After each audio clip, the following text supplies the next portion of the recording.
हम सबसे खतरनाक कैदियों को देखने जा रहे हैं। स्वागत है सी कोर्ट में, जो कैपेसिटी के हिसाब से दुनिया की सबसे बड़ी जेल है एल सल्वाडोर में। इसे सबसे खतरनाक क्रिमिनल्स को कैद करने के लिए बनाया गया है। जो यहाँ आते हैं वो जिंदा बाहर जाने की उम्मीद नहीं कर सकते। यहाँ से निकलने का कोई रास्ता नहीं है। तुम यहाँ से कैसे बाहर जाओगे? इस छोटे से देश जिसकी आबादी सिर्फ 60 लाख है, उसको इतनी बड़ी जेल क्यों चाहिए? वजह है खतरनाक गैंग्स। तुम्हारा नाम क्या है? मेरा नाम मार्विन आर्नेस्टो है। तुम्हारी उम्र कितनी है? मैं 41 साल का हूँ। तुम 41 के नहीं लगते, तुम ज्यादा से ज्यादा 35 के लगते हो। ये अच्छी बात है कि तुमने कहा, क्योंकि मुझे तो बूढ़ा महसूस होता है। क्या मैं तुम्हारे टैटू देख सकता हूँ?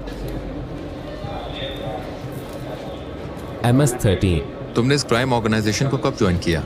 2004 में, लेकिन मैंने क्रिमिनल रिकॉर्ड 11 साल की उम्र से शुरू कर दी थी। तुमने पहली बार इस रास्ते पर कैसे कदम रखा? जब किसी के पास सिर्फ माँ होती है और माँ काम पर जाती है तो आप सड़क पर सहारा ढूंढते हो। आप किसी को ढूंढते हो जो आपकी मदद कर सके। मैंने सोचा, और मेरी माँ गरीब है, मुझे जूते चाहिए, मुझे कपड़े चाहिए, और मैंने चोरी करना शुरू कर दिया। फिर मुझे एक पिता की तरह कोई चाहिए था, क्योंकि मैं अपने पिता के साथ बड़ा नहीं हुआ, और मैंने गैंग ग्रुप ढूंढ लिया। मैंने एक हत्या की और एल सल्वाडोर आ गया। सच है कि इस क्राइम ऑर्गेनाइजेशन में शामिल होने के लिए किसी की जान लेनी पड़ती है? हाँ, पहला शिकार शायद तुम्हारे किसी रिश्तेदार का ही होता है। मुझे सच में याद नहीं है कि कितने लोगों की जान ली थी, लेकिन हाँ, क्योंकि तुम्हें अपनी गैंग के लिए इलाका हासिल करना होता है। मैंने अपनी माँ, अपने पिता, अपने बेटे, सब कुछ यहाँ गैंग्स की वजह से खो दिया। मेरा मतलब है, मैं USA में अपने परिवार के साथ एक बेहतर जिंदगी जी सकता था, लेकिन तुम जानते हो हमने गलत फैसले लिए। यही इसका नतीजा है। इसलिए मैं युवाओं से कहता हूँ, अरे स्कूल जाओ, अपने माँ और पिता की बात सुनो। वो जिंदगी मत जियो जो हम जी रहे हैं। इससे बाहर निकलने का कोई रास्ता नहीं है। तुमने कितने लोग की जान ली है? 5 या 10? कितने?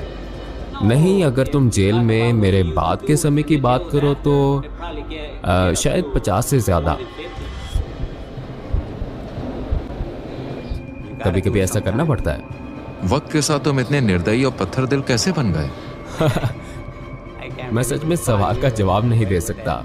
सिकोट में रहते हुए अपने परिवार को कभी ना देख पाने के बारे में तुम्हें कैसा लगता है? मुझे बहुत बुरा लगता है, क्योंकि मैंने अपने बेटे को आखिरी बार तब देखा था जब वो 5 साल का था, और अब वो 21 साल का है। मैं उसे देखना चाहता हूँ।